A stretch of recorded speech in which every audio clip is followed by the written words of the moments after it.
తెలంగాణ రాష్ట్ర ముఖ్యమంత్రి మనందరి ప్రియతమ నాయకుడు రేవంత్ రెడ్డి గారు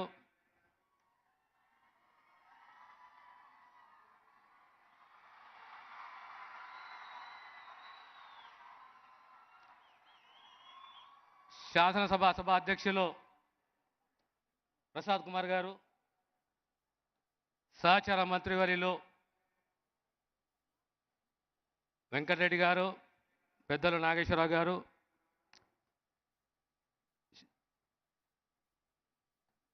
చీఫ్ సెక్రటరీ గారు, చెల్లెలు సురేఖ గారు, షబీర్ అలీ గారు, వేదికలు అలంకరించిన పెద్దలు,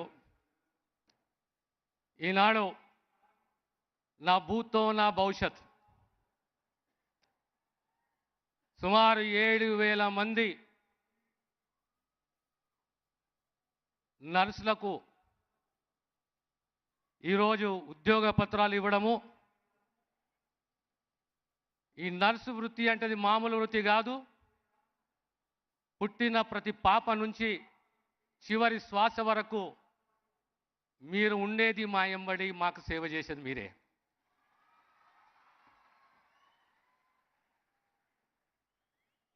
నర్సింగ్ అంటే టు టేక్ కేర్ ఆఫ్, అంత గొప్ప వృత్తి. తెలంగాణ రాష్ట్రంలో సుమారు ప్రతి ఏటా 20,000 మంది ఈ విద్యను అభ్యసిస్తున్నారు.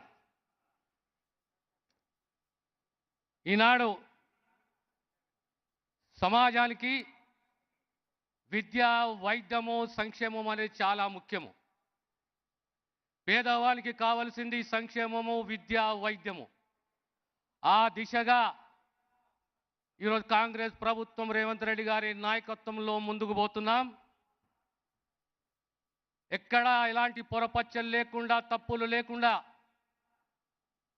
గతంలో ఏ రకంగా అయితే లేదా పేపరు లీకులు, కోర్టు కేసులు అని ఏవీ లేకుండా మీరు అడిగిన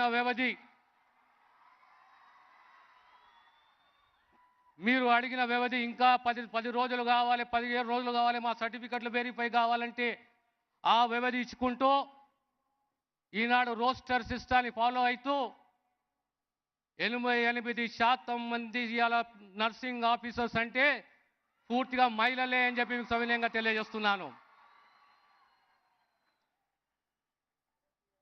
భవిష్యత్తులో ఎవరో విమర్శిస్తుంటారు, గాలికి విమర్శలు, ఎక్కడ వాయ జాబ్ క్యాలెండర్ అని చెప్పి, ఎక్కడ వాయ నియామకాలని చెప్పి. కాంగ్రెస్ ప్రభుత్వం వచ్చి కేవలం 2 మాసాలే. ప్రతి మాటకు నిలబట్టుంది మా నాయకత్వం రేవంత్ రెడ్డి గారు. ఈరోజు మీ అందరూ ఆశ్చర్యపోతారు.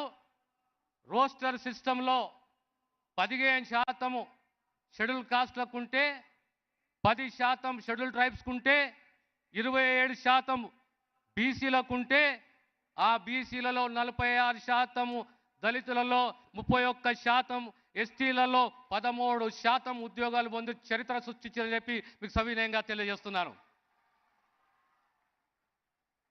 రాబోయే కాలంలో ఇదొక్కటే కాదు, ఆరోగ్య శాఖకు సంబంధించి ఇంకా 1000 పోస్టులు భర్తీ చేయాలి. ఆ జాబ్ క్యాలెండర్కు కట్టుబడి ఉన్నాము. రాబోయే కాలంలో మీరు కూడా మీ బాధ్యతని సక్రమంగా నిర్వహిస్తూ ప్రజలకు సేవ చేస్తూ మన్నన పొందుతారని చెప్పి ఆశిస్తూ, దీవిస్తూనే సెలవు తీసుకుంటాను.